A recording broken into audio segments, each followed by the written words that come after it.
Tonight is not for cookies. The world below, they whisper. Murmurs passed through frosted windows. Conspiracies, theories. About me, about the North Pole, about Rudolph.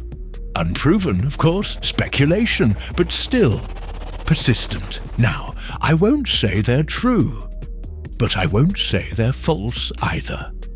I know what I know, and I know my Rudolph. Everyone knows his nose shines bright red through the foggy night. But why? Some whisper that Rudolph's glowing nose is no Christmas magic at all. They claim it might be high-tech hardware, perhaps a beacon or a GPS tracker gifted by a secret government lab. Imagine a tiny device nestled in Rudolph's snout, guiding my sleigh via satellite. Others suggest a far less flattering theory. Parasites. Yes, you heard that right. Tiny critters in poor Rudolph's nasal passages. A certain scientist once pointed out that a reindeer's warm, damp nose provides a cozy home for flies and microscopic pests, and that Rudolph's famous red glow could just be from a nasty infestation making his nose inflamed. Now, I ask you, do you really think a few bugs could light the night sky? His nose isn't a gadget or a parasitic nightlight, but that rumor certainly adds a creepy twist to our cheerful song, doesn't it? Perhaps the truth is something even stranger that only Rudolph and I share. I see those curious looks, and no, I won't trade my reindeer's secret for all the cookies in the world. They say Rudolph's glow was punishment, a scarlet mark, a reminder of Donner's big sin, that his mother forgave a betrayal, and I, in my wisdom, punished the result. Absurd. Reindeer don't have affairs. Families are sacred up here, always have been. Why would I cast judgment on an innocent fawn, just because his nose glows? And yet, I did look away when Donna hid him. We'll hide Rudolph's nose. Hide it? Yeah. But still, one pervasive fan theory suggests Rudolph's glowing red nose is in fact a scarlet letter, marking him as the product of an illicit affair. In this interpretation, Donna secretly fathered Rudolph with a deer, Lady of the Night. Explaining my angry rebuke, you should be ashamed of yourself. Donner, you should be ashamed of yourself. What a pity. Rudolph's mother's quick insistence, we'll simply have to overlook it, is seen as her forgiving Donna's infidelity. Come here, boy. This dark soap opera twist casts Rudolph as an illegitimate child born of Donna's shameful dalliance. Hogwash! I won't have it. No, Santa's right. Some claim Rudolph wasn't just different. He was dangerous, a symbol, a warning that I feared the red, that I feared communism. Imagine that. Me, a political puppet. My elves in red uniforms. My sleigh, a weapon of propaganda. Ridiculous. Still, the Cold War was a tense time. Even magic feels pressure under satellites and suspicion. They point fingers at me, call me cruel. Say I scolded Donna, dismissed Rudolph, only embraced him when he was useful.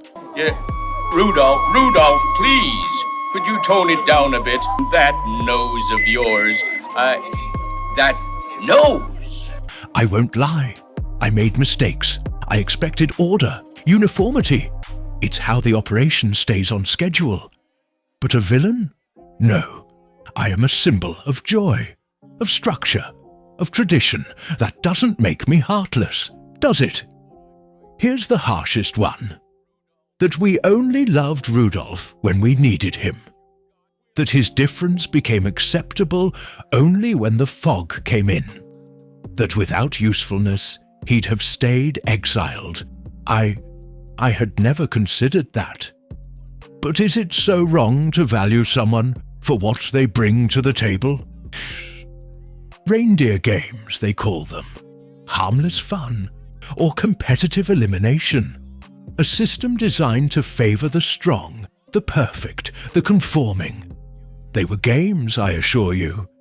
But I did turn a blind eye when the little ones mocked the glowing one. Look at the beak! And perhaps the head reindeer did keep a score. A dentist? Yes, that's what he said. But why teeth? Why the obsession? Why the doll heads with molars? No, this won't hurt a bit. The giddy laughter after pulling Bumble's last incisor. He claimed it was kindness, humane. But the snow beneath that operation site was redder than Rudolph's nose. An analysis suggests Hermey's obsession with dentistry masks something sinister. A sadistic psychopath fascinated by extracting. I rather enjoy it myself, don't you? I mean, there's a real feeling of growth, of progress when that old drill goes in. I mean, I'd almost rather go to the dentist than anywhere, wouldn't you? Yeah. Fans note he somehow has a supply of realistic teeth for his doll experiments, which begs the question of where he got them. The clincher is Hermey's previously mentioned joy from Bumble's pain.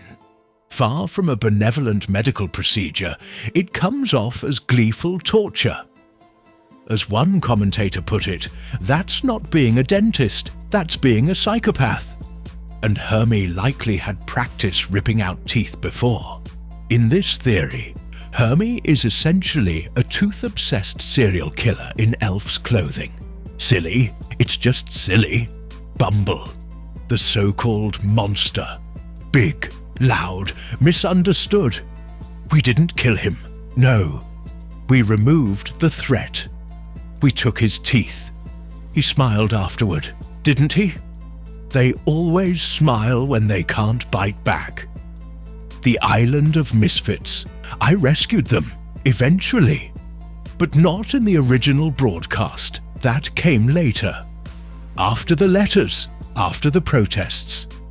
They say I never planned to go back, that I left them to rust and rot.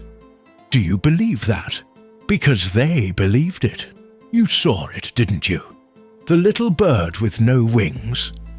The elf tossed it from the sleigh. No umbrella, just air. They claim it couldn't fly, that we killed it. I asked the elf about it. He wouldn't meet my eyes. A doll, perfect, sweet, no spots, no cracks. But she wasn't broken on the outside. She cried at night, trembled in the toy chest. Her owner left her. That was all it took. And we called her a misfit. Fans claim she is the most puzzling resident of the Island of Misfit Toys. What was wrong with Dolly? The heartbreaking answer came from Rankin Bass producer Arthur Rankin Jr., who confirmed that Dolly's issue was psychological trauma. According to Rankin, Dolly was abandoned by her owner, a girl named Sue, and fell into severe depression because she felt unloved. In hindsight, her lines about being a doll for Sue take on a tragic poignancy, as she's essentially a child's toy with abandonment issues. He looks different, doesn't he? No pointed ears, no elf instinct. Perhaps he isn't one of us at all. A stray child, a hidden lineage. He's not the first to show up in the snow. And I never asked where he came from. Now this one is poison. That Hermey is the child of my wife and the head elf. That I raised him unknowingly. A lie, an insult. And yet, they never spoke in front of me. Always went quiet when I entered the room. Coincidence? Of course. A prospector. Brave, loyal. But why the axe-licking? Why the obsession with peppermint? He talked to his dogs more than to people. He vanished once for 6 months. Came back covered in glitter and scars. He never explained. I never asked. Papa, you haven't touched a morsel. I'll have to take this suit in. Yes, I was thin that year. Frail. Mrs. Claus begged me to eat. The elves walked softly. I was tired. So very tired. Some called it seasonal affective disorder. Others whispered about a broken spirit. I just couldn't bear another Christmas.